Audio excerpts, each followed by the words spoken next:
आप देख रहे हैं मेरी स्पीड, इसमें ग्रॉस स्पीड 50 है और नेट स्पीड 48 है। ये ऐप है सोनी टाइपिंग ट्यूटर। इसमें आप अपनी टाइपिंग प्रैक्टिस कर सकते हैं CHSL 2019 के लिए, जो हो सकता है कि अगस्त में होगा। और अभी भी टाइम है अपने पास अपनी टाइपिंग स्पीड इम्प्रूव करने के लिए। उसमें 35 की स्पीड चाहिए,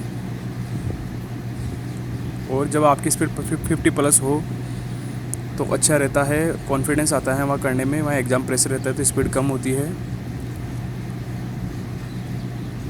CHSL 2019 की टाइपिंग के लिए ये बेस्ट ऐप है। Thank you.